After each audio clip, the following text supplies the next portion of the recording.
But if something came up, we're out and about, I am not going to ruin the day by, not eating or saying we can't go and enjoy something fun because we would have to eat something that would be not good for us. I think that the 80-20 rule very much applies, and just looking at the amount of worry and anxiety and how much worse all of that is for health, I think so many of these things you just can't control. My name is Lisa, mother of 9 and creator of the blog and YouTube channel Farmhouse on Boone. On this podcast, I like to talk about simplifying your life so you can live out your priorities. I help you learn how to cook from scratch and decorate on a budget through this podcast and my courses, Simple Sourdough and the Simple Sewing series. I also help people reach their goals from home through my business course, YouTube Success Academy. I will leave links to these resources in the show notes and description box below. Now let's get into the show.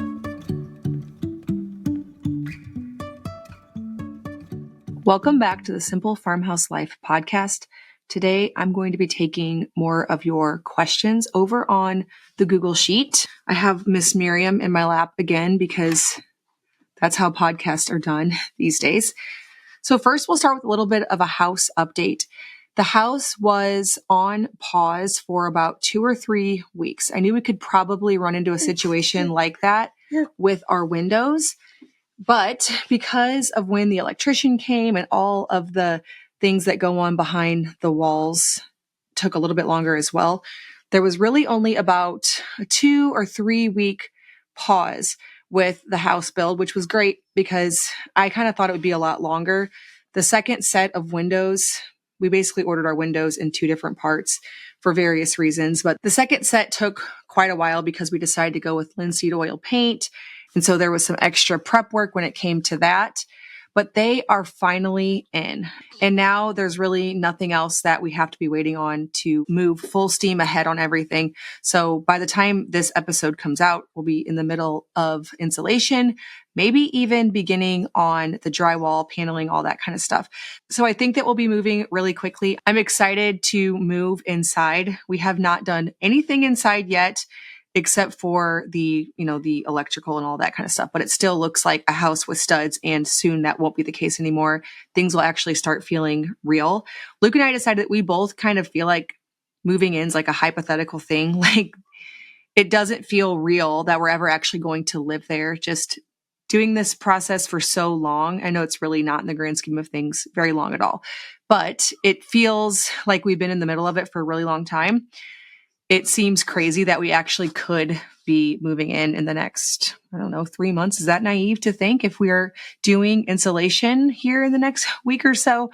I don't know. We'll see. But we are moving ahead on all of that. And I'm excited to pick out the interior things. Those are things that I really thought about a lot at the beginning of this process, started making Pinterest boards, all of that, and then realized, oh, this is way too soon. It's not time for this. And so I've totally put it on the back burner, completely out of my brain, but I'm going to have to get my brain back excited about all of that because I wasted a lot of energy on that up front thinking, oh, we're building a house. I need to know the paint colors. And really that's like so far down the line. If you are planning to build a house, there's a lot of things to consider long before you think about what kitchen faucet and paint colors you're going to put on the cabinets.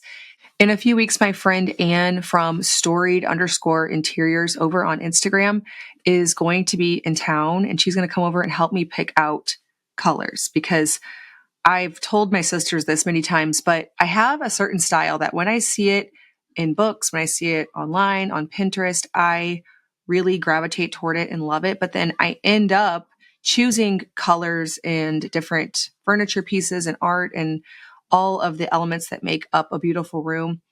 I end up kind of choosing familiar things, safe things, easy things that don't really actually contribute to that style. And I feel like Anne really does a good job of putting together a room in this kind of relaxed country look that I'm going for, very collected. And I want to have someone talk me out of choosing like just blues and greens, even though those colors are beautiful. I know that I'll just end up making the same room that I've always made. And I want to, there's like a different style that I'm trying to capture. And I know it'll take a lot of time, but I also would like a little bit of help achieving that. And Anne's really good at it. And she lives somewhat close, and her brother, I believe, lives near where I live. And so she's going to be in town, and it's going to be perfect timing because as of right now, it all feels very abstract to me. And I know I can picture it. I'm pretty sure Anne can also picture it as well, but it'll be better when we actually see the wall material up and considering the colors through that lens. So that's going to be really fun. I'm going to try to share more about that on my YouTube channel and on here, the whole process of creating our new old house. If you're new to this podcast and you want to catch up on the whole new old house thing, you can go over on Farmhouse on Boone, the YouTube channel. I recently shared that I went and got a bunch of architectural salvage for our home. I also did a walkthrough of the entire property on a different video recently, shared a lot of building updates. And then if you scroll all the way back to when we first started building and I shared the design plans, it's really fun just to see kind of where it started and then the whole process of how it is where it is now. Nowhere near done, but we are working toward it. Okay, let's jump into some of the questions. I glanced over these briefly before starting this episode, and this one stood out to me. It's something I think about all the time. As a mom who is 40 years old, I have a range of children from 17 down to just 3 months. I have been a mother of small children in a lot of different environments as far as the culture, the world, the internet, and there are so many differences.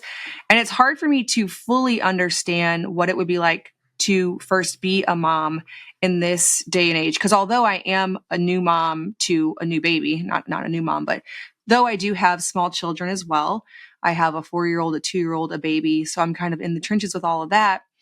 I also have the perspective of becoming confident in my motherhood through a time when we didn't even have internet service at our house, didn't have smartphones. I relied on the wisdom of people I could ask around me, books, and that's about it. Now, of course, blogs came around a few years into that, but trying to figure it all out with this sea of information has to be just so wild. So let me read the question. Hi, Lisa. I've so enjoyed your podcast since becoming a mom. Thank you for all you share and your encouragement. Since my baby was born, I've struggled with some anxiety and potential OCD realm worries about all the toxins in our lives, from food ingredients to EMF to tick bites to hazards of lead or PFAs. How do you keep it all in perspective? On a related note, my husband and I just moved to a lovely home that had some architectural salvage items, which we learned were unfortunately very high lead. It really triggered a lot of my fears for my baby. We are working to get rid of it all, and I wonder if you've had this concern with any of your beautiful salvage items in your new old house. Thanks, and God bless you and your family. So I think the way that I'm able to put it into perspective is actually just practically looking at what life has looked like for the last 17 years since becoming a mom. Now, some people call this survivor bias. So take it for how you will.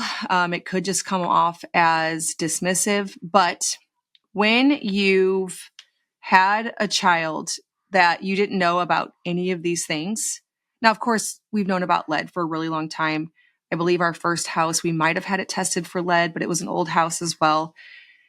But so many of the other things you mentioned, we didn't know about. Like I did not know about PFAs or didn't really understand that there was any concern with EMF and tick bites. That's just something that, as a Missouri person, my whole entire life, ticks are just a common thing that happen all the time.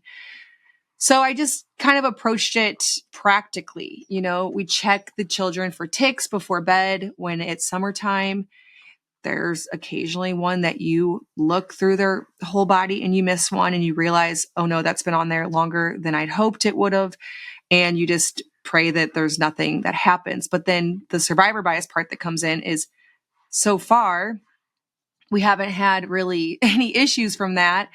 And we have healthy kids. So on another example, something I used to be really worried about was use of antibiotics. Now, I'm not saying I'm okay with using antibiotics, but there was a situation recently where, and it was actually already been probably a year and a half, maybe even close to 2 years ago now, maybe more than 2 years. I can't remember, where my oldest daughter, after having her wisdom teeth removed, and we didn't do the antibiotics for that, but about a month or two later, she developed an infection in one of the spots where she had the wisdom teeth removed.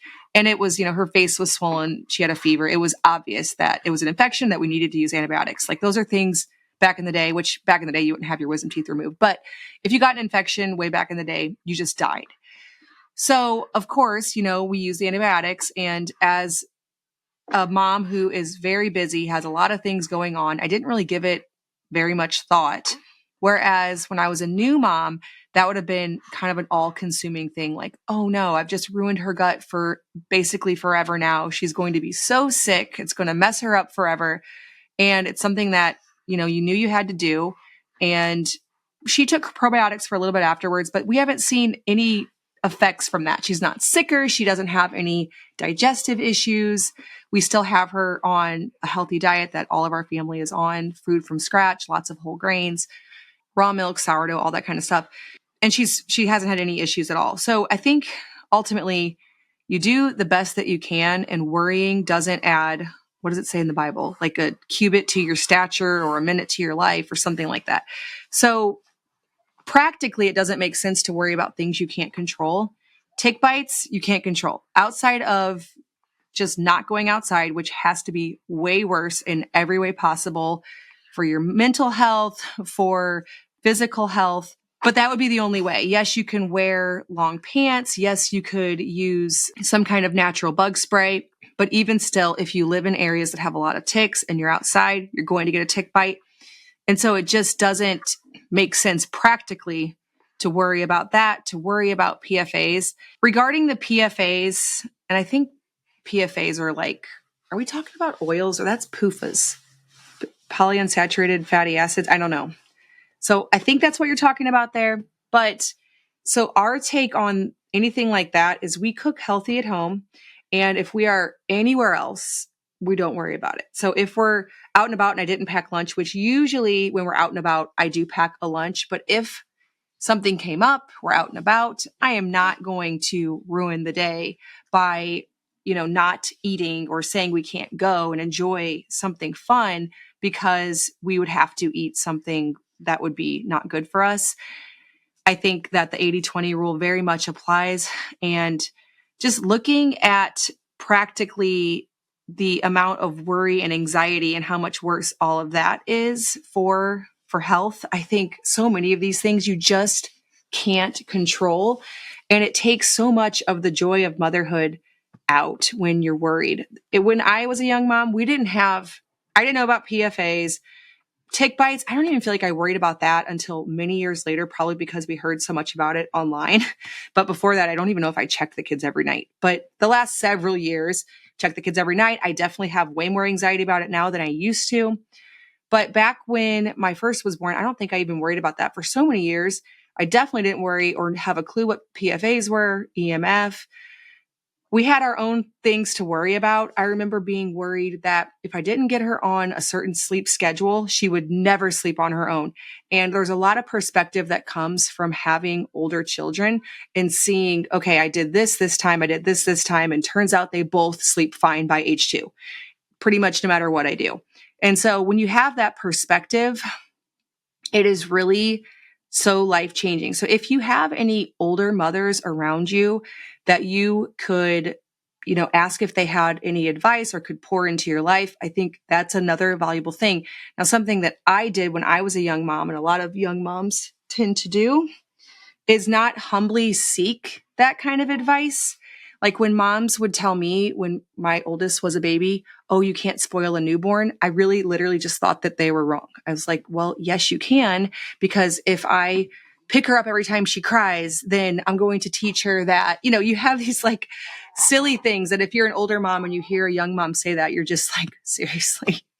So if you could humbly approach an older mom locally that you could actually connect with in real life, who has been there, who could give you that perspective when you don't have perspective yet, I think that could help a lot because you'll find that there's just so much to worry about these days. And a lot of it just probably will make almost no difference. Now, with that being said, of course, I'm a mom who believes that what we cook in our homes, what kind of toxins like that we can actually control, I think that's all great. Like, I don't want to fill the air with harsh cleaning products. We don't use anything scented. I have unscented candles, unscented shampoo and conditioner. I do what I can. We cook from scratch. I mill grains. We like sourdough, all that kind of stuff. But for the things you can't, it's going to take the joy out of it. And it probably won't even make that big of a difference if the core things that you're doing, the whole 80-20 rule thing, are things that you are actually prioritizing. Want to pause this episode and say thank you to Azure Standard for sponsoring today's episode. We love Azure Standard for pantry staples, freezer staples, fridge staples. Being well stocked so that we can always make a meal from scratch is possible with Azure Standard. I just recently placed an order. On it, I put a 50-pound bag of hard white wheat berries, a 25-pound bag of soft white. Honestly, I should have done 50 of that too because I've been going through it like crazy lately for things like biscuits and cookies. Our Christmas time baking as well. I've been using a ton of soft white wheat berries. I also stocked up on organic and raw cheeses. They have a great organic raw cheddar for a really great price. I can't find that here, and we really prefer to have raw cheese. So Azure Standard fills that need perfectly. Now, it works as a co-op model. So there is a drop location likely in your area where several like-minded individuals who all prioritize health and wellness place a big order, a big truck comes in, and they sort out all of the goods, and you're able to get these things in your pantry and your fridge that you probably don't have locally. If you're wanting to start baking with whole grains in the coming new year, Azure Standard is a great place to stock your pantry with those things. They also offer the lids for the buckets. So if you get a food grade 5-gallon bucket from like Tractor Supply or wherever you have locally, you can get the lids that twist off. So it's not hard every single time you want to have whole grains to get into them. That's one thing that I'm adamant about in my kitchen. If it isn't easy for me to access something, I'm not going to do it. So I have my whole grain setup with the lids from Azure Standard, and we have the grains that we use all the time so that we can constantly bake like we do for our large family. Azure Standard is offering Simple Farmhouse Life listeners 15% off your first order of $100 or more to a drop location with the code SIMPLE15. Head to azurestandard.com. Find if there's a drop location near you. There likely is. There are several in an hour radius of where I live, so you can place that once a month order. Add your organic produce and organic cream. They have vat pasteurized cream, so it's not heated at a super high temperature. I love getting that as well. And creamy organic butter. Again, azurestandard.com. If there isn't a drop location near you, you could even apply to start one. Use the code SIMPLE15. Again, thank you so much, Azure Standard, for sponsoring today's episode.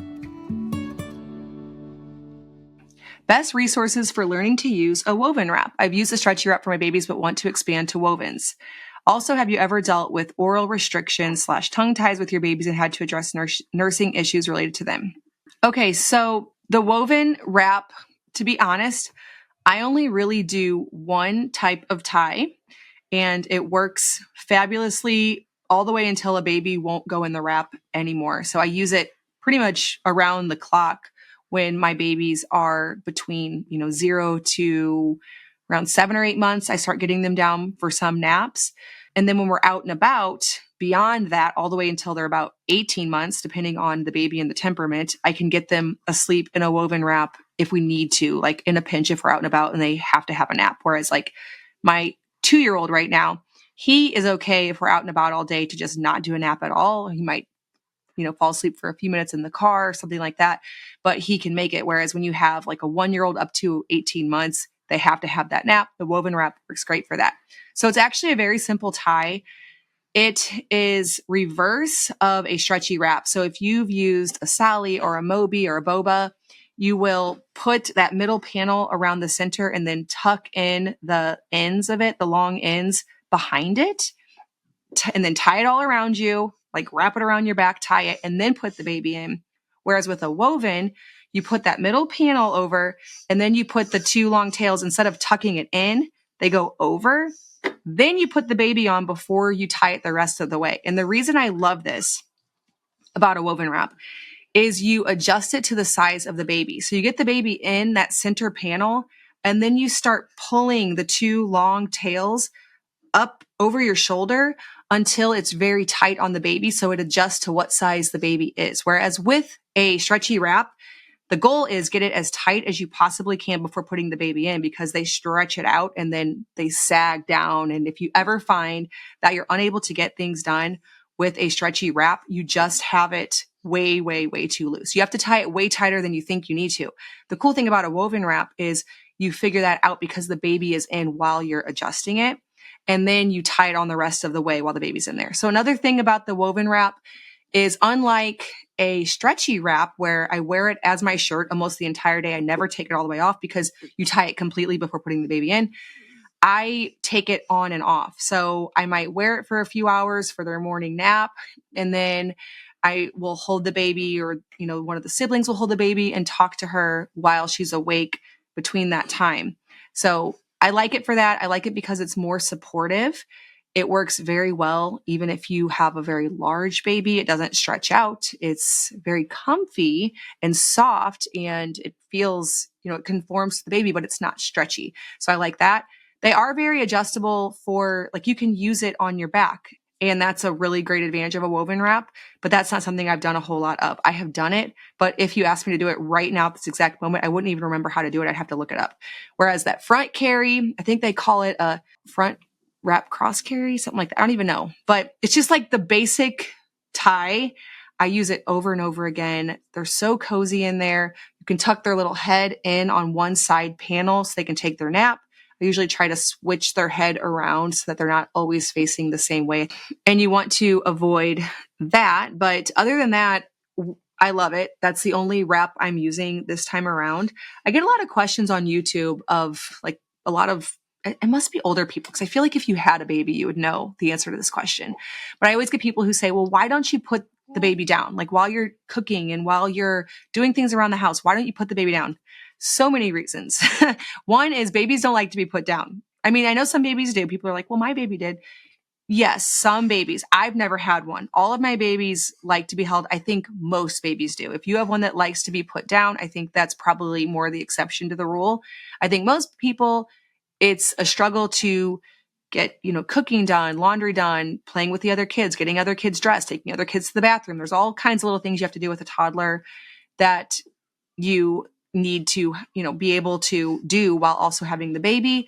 And a lot of babies won't let you put them down. And so you feel a little bit trapped. Like, I can't do anything. Well, the wrap takes care of all of that. You tie the baby on and they get to go about your day. And it's a very great learning experience because they get to interact with all the things that you're doing, hear you talking. I think it's a good thing. I think that's why babies kind of demand to be held. It's because they need it. Another reason is practical. The way our house is currently set up, our kitchen is very set apart from the rest of the house. There's like a hallway away from the kitchen to the dining room and to the library. And then you have to go all the way upstairs to go to our bedroom. So there would be nowhere in the kitchen, which is where I find myself most often, to set the baby.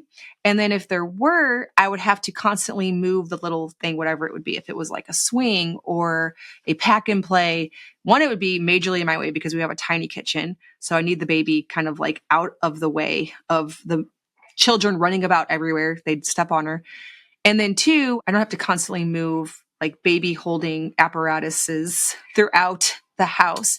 And so just for so many practical reasons in this current stage of life with the age that the baby is, just to put her in the wrap. Now, I do also have several siblings who love to hold her, primarily my 12-year-old son. He is the current baby holder right now. With the last child, it was somebody else, but this time that's who it is. And so a lot of times when she's not in my wrap, either my 12-year-old son or my 10-year-old son or my 17-year-old daughter love to hold her. They all do. So it's really just practical to carry the baby around. Now, when they are around 5 months and I can start putting them on my back, fabulous, because then they're getting bigger. So they're kind of in the way of you standing at the stove, standing at the countertop, at the sink. Instead, they're on your back and they can see around and almost even see more on the back. So I'm looking forward to that time. But right now, this is what works easiest for us to get done all the things that we need to, because there's that saying that goes around of babies don't keep, which I agree. Babies don't keep. And you know what happens? Even if you take every moment, savor every moment, they still don't keep. And it's sad. It's terrible. And I love at night when I start laying in bed after getting the little kids in bed and the teenagers are all just doing whatever they're doing around the house, but just sitting there with the baby, not in the wrap, doing nothing else. I love that. But people will say, leave the laundry, leave the dishes, leave the cooking for another time. That would work if you had a very short phase of babies being babies. But in our family, this is just how it's worked out for us. We have a 17-year age gap between the oldest and the youngest. So I can't imagine what kind of disarray there'd be by now if we just neglected everything for 17 straight years. And so because of that, there are things that we have to do to take care of the other kids, and they're just happier in the wrap. Most babies, some aren't that way, but most are. Okay. So that was a long explanation on why I love the woven wrap so much. And I'm sure there are some really great little tutorials on let me just double check. That's what it's called. Yep. FWCC. I'm right. Front wrap, cross, carry. Look that up. That's what I do. I think the more you do it, the more you figure out how to get them really comfortable, how to get them tight and secure. So if the first time you do it, you don't have them tight and secure, just carry on. Also, if you find that your wrap is not as comfortable, it's scratchy, just know that woven wraps get more soft and just comfy the more times you wash and dry them. So just continue on. I'm convinced you'll love it. Anybody I've introduced to it in real life personally loves it. As far as the tongue ties, interestingly, I dealt with it for 4 kids in a row. So first 4, nothing. Then 4 more, all tongue and lip ties. And then Miriam, nothing. I have no idea why. I'm sure it's probably one of those health things that I'm ignoring. There's probably some reason I'm to blame.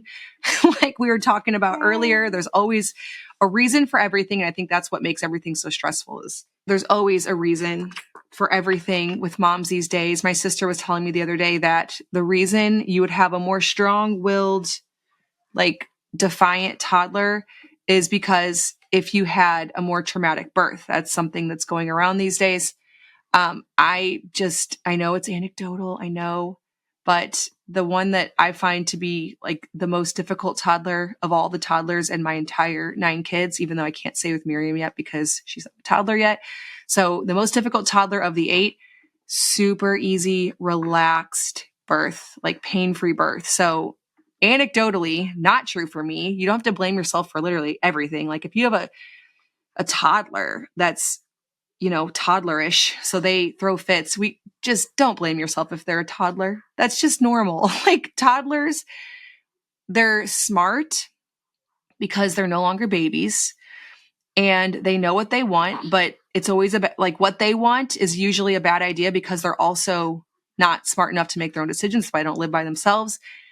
And there's just that tension there of I want what I want and I know best. And then the parents no, I know best. And that's just part of toddler life. And if you have a defiant one, it's just normal. Okay. That was a distraction there from the tongue tie thing. So again, I'm sure there's some deficiency that I had for those years that I had those 4 kids, because it is kind of weird that there's 4 that didn't, 4 that did, and then 1 that didn't. I don't know. I'm sure it was some vitamin deficiency or whatever, but all those kids are fine. And we did do the reversals on all 4 of them. Now, I know that's also controversial, but at the time, it's just what my midwife recommended. the first time around when we first had a tongue tie on that fifth born child, we took him to a local place that it was just so much worse than the other time. So they had this thing where they laser it and then you have to stretch it. It was absolutely awful. The three after that, I switched midwives and this midwife just snipped it really quickly. I put them on the breast. They nursed wonderfully and I never had to stretch it or do anything else. And nursing was fine. So it was one was such a big deal. And then the other three were literally no big deal. It was just done in my home. I didn't have to do any extra stretching or anything. And so if we ever dealt with a tongue tie again, that's what I thought we would do with Miriam. Cause I just assumed because of the four before her that she would have a big issue too. I think my one prior to her had a tongue and a lip tie and we did reverse both of them. But with Miriam, I just assumed we would, and I assumed we would just do that thing where she just quickly cuts it. I nurse her. It's no big deal, but she didn't have any issues at all. I am definitely an advocate of nursing. I think that, it's easier on the mother because it's convenient. It's always right there. It's obviously healthy. It adapts to the different ages of the babies and what they need. And so when necessary, I'm sure there's a lot of opinions on this, very strong ones. Sometimes it simplifies things to just take the advice of a provider you trust. So I had a midwife I trusted, and that's the route we took for those four. I would definitely not go back to doing the whole thing we did with our fifth born. That was just way too much. Now, I have had a lot of nursing pain with all but two of my children, and it didn't always go with tongue ties because sometimes it wasn't a tongue tie one that I had nursing pain. And then with Miriam, she had no tongue tie at all. She is so her tongue goes all the way up. I'm like, wow, you have literally nothing under there. But the first 2 weeks were extremely painful for nursing. And, after those 2 weeks, everything's great. But that's been my experience with almost all my kids, tongue tie or not. The first 2 weeks is very painful. And then after that, it's no big deal. So that's been my experience. Okay. Hi, Lisa. I would love to hear you talk about newborn life. I recently had my second and keep thinking, I bet Lisa has this all down to a science after 9 kids. I know you baby wear nearly all the time. Do you pay attention to wake windows during the day? Do you wake your newborn up to nurse during the day or wait for them to wake on their own? I'm assuming you co-sleep since you said you didn't bring a crib to New York. We're trying co-sleeping for the first time and it makes me nervous, but it feels like the only way to get any sleep right now. When do you typically transition them to a crib or bassinet, if ever? I remember you saying you sleep train around 1 year old. I'd love to hear any newborn rhythms you found to work well for you. The newborn season just feels so chaotic and overwhelming to me. Okay, well, I wouldn't say I have it down to a science at all because it actually is just very intuitive. You asked, do I do wake windows? I don't pay any attention whatsoever. Now with my first, I did. Like I mentioned earlier, I kind of ruined the first year of life. I didn't ruin it, but I don't have the fondest of memories with my first because I worried about all of those things. And I know now after 9 kids that you don't have to worry about them at all. They will sleep. You will not mess them up. Now it all depends on how serious you want to get about it at some point, because at some point you will have to sleep train, but it takes a couple days. So you have to worry their whole first year of life about doing all of these things, because I've seen people who get their kid on a really great schedule and then something changes and then they have to do it all over again. And it's this big stressful thing. And I've done it too. Or you can just not do it at all. And then when they're old enough for it to not go back and forth, you can kind of just do it. And that's what I've always done. And it's worked fabulously. So I don't pay any attention to wake windows. I never wake a baby to nurse. Now, if you have a really tiny baby or they have jaundice or some other condition, I would just go with your pediatrician's recommendations on that. But once they're past 2 or 3 weeks, usually all those things are ironed out. No, never, ever even consider it. I just put her on the breast anytime she's fussy is what I do. So they're in my wrap sleeping. And then when they get really fussy and they start wiggling a lot, I assume they're hungry. And then if an hour later they're fussy again, I'll just nurse again. There's no need to think like, oh, it's been 1 hour, it's been 2 hours. I remember with my first daughter, like keeping track of like which side I nursed her from and how long has it been? And did she have a wet and poopy diaper?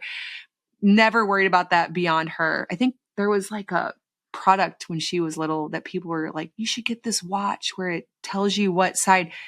That's overthinking it for most kids. Now I know somebody's going to say, oh, we had this certain issue where if we didn't do XYZ, but for most kids, at least for all of my other 8 kids, this worked just fine. So just put them in the wrap when they're tired.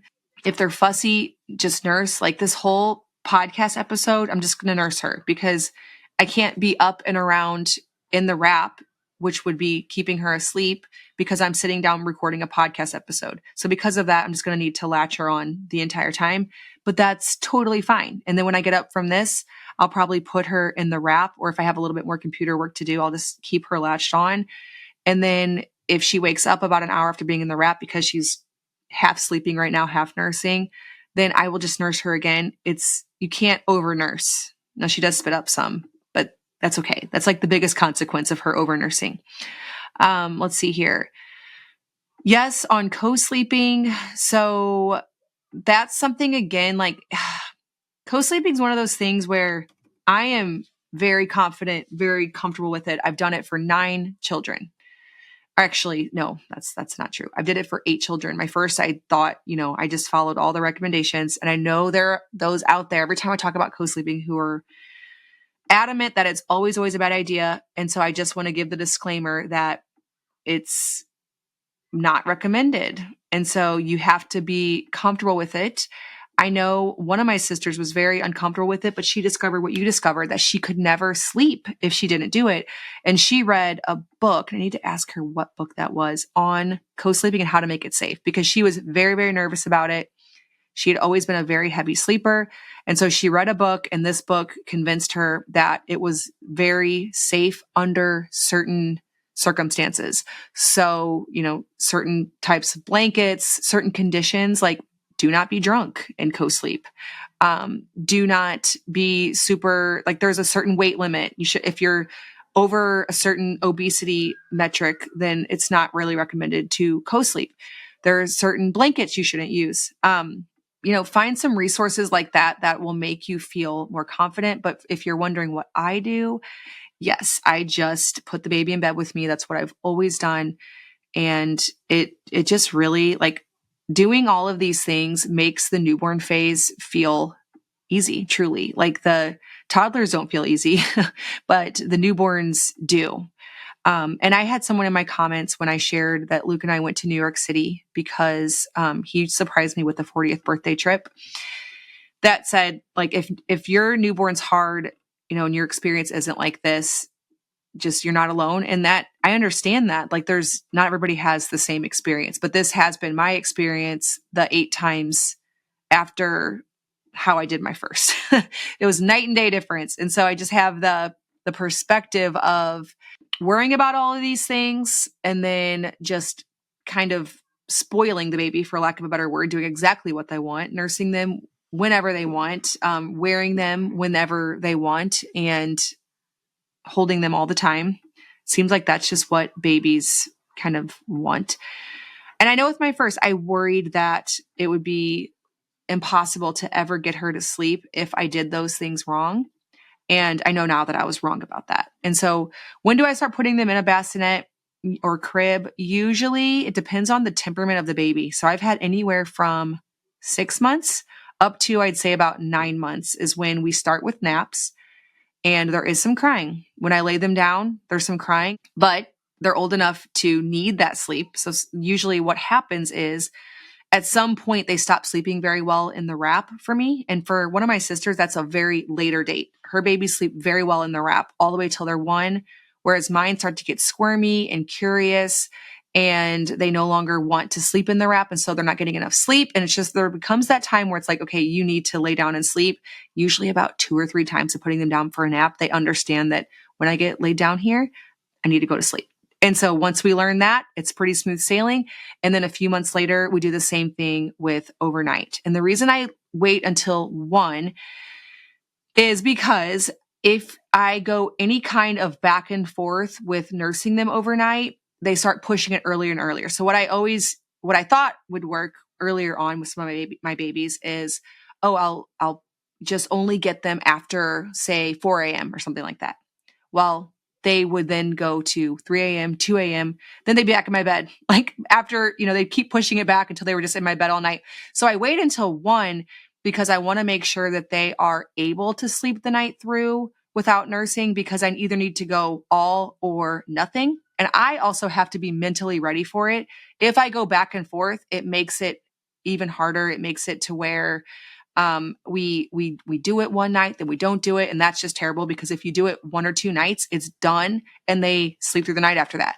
Whereas if you go back and forth, it's confusing. It causes more crying. It causes more stress. And so for me, if I can just wait until I know that they're old enough and they're okay not to nurse throughout the night, we can kind of move in that direction. That's what I did with all of my kids. And I know another thing that young moms really worry about, and again, I hate giving advice on stuff like this, but I know it's so needed because I get asked about it constantly. Like the amount of DMs and emails I have about sleep, because when you're in the thick of it, it's like the only thing that you can think about because it's so hard.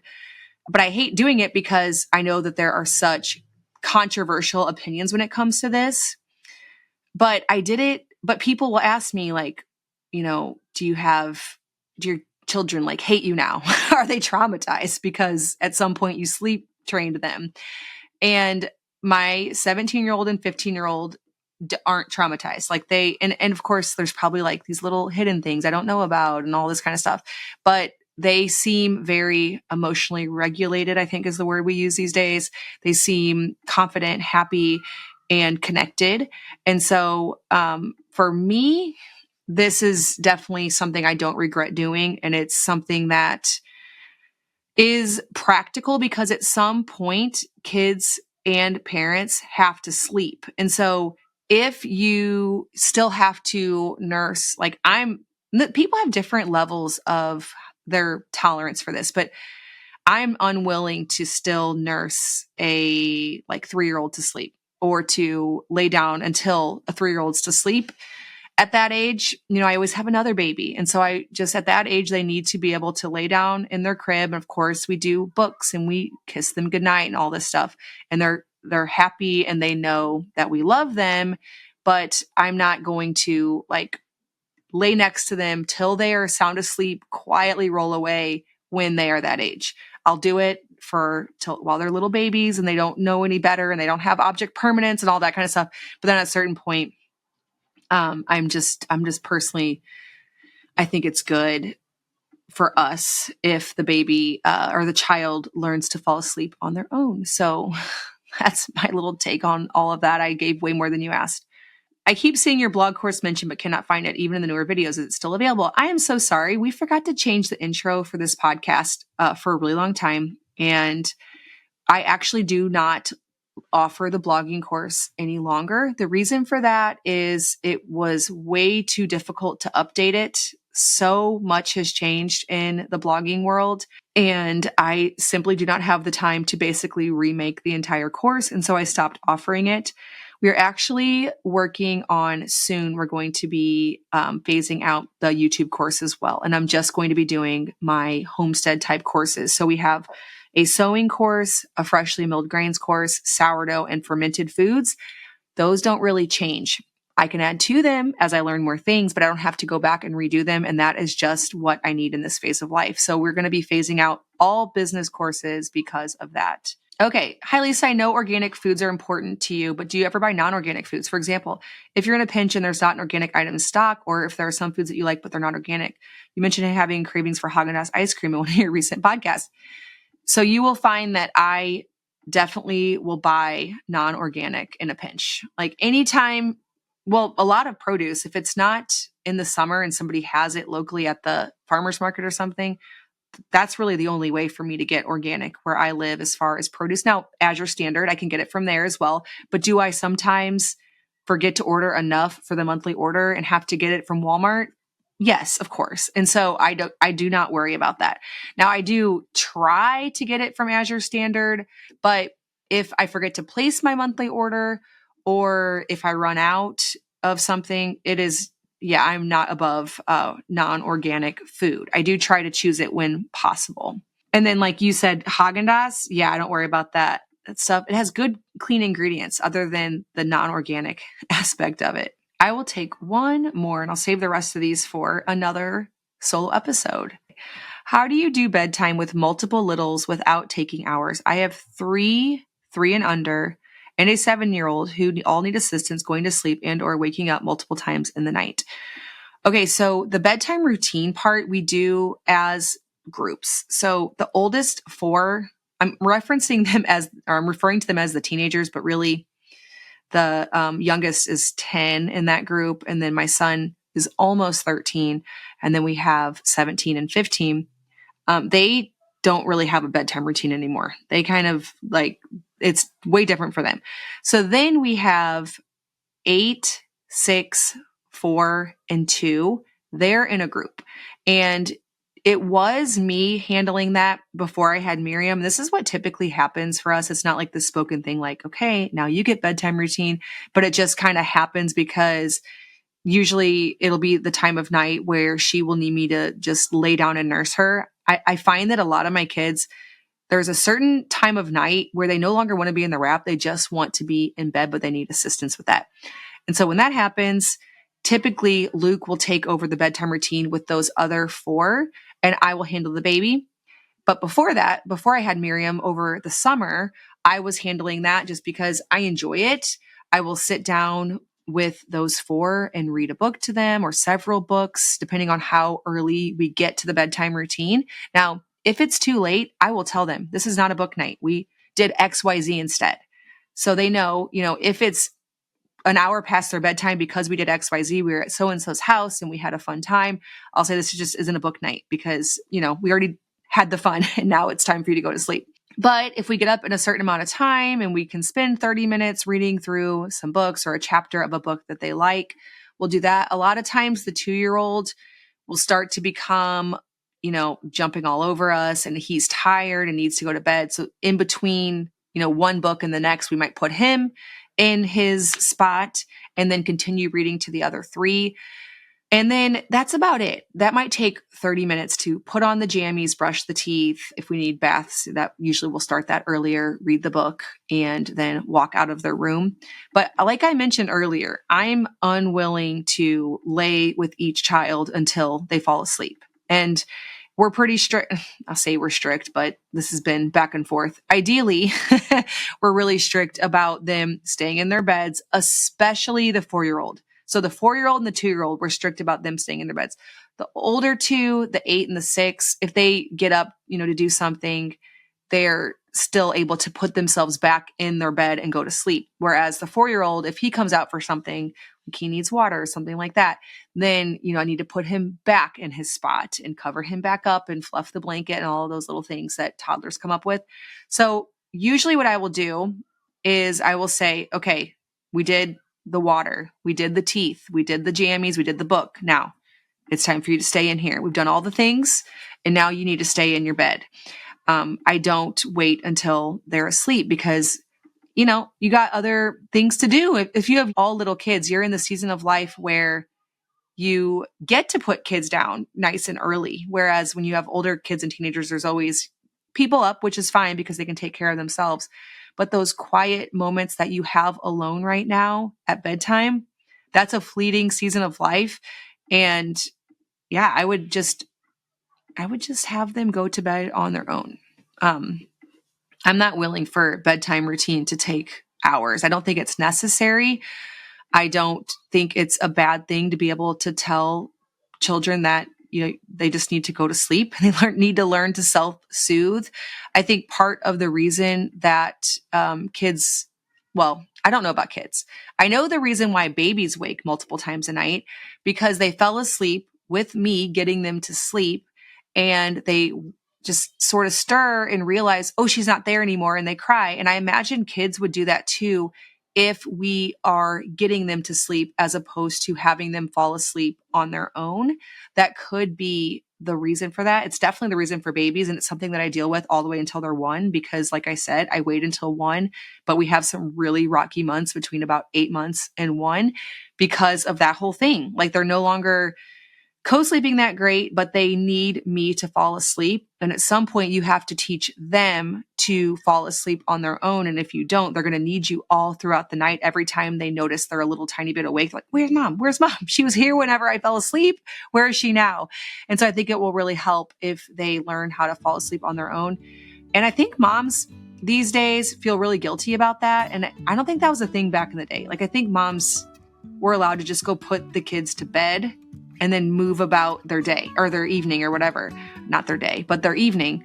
7, 8 o'clock, when you put the kids to bed, I don't think people felt like they had to like actually get them to sleep. And I think these days we're so worried that we're going to ruin them if they're ever upset, like at all, that we think that we have to have this really long, drawn out bedtime routine, and we just don't do it in our home. So, all right. Well, as always, thank you so much for listening, and I will see you in the next episode of the Simple Farmhouse Life podcast.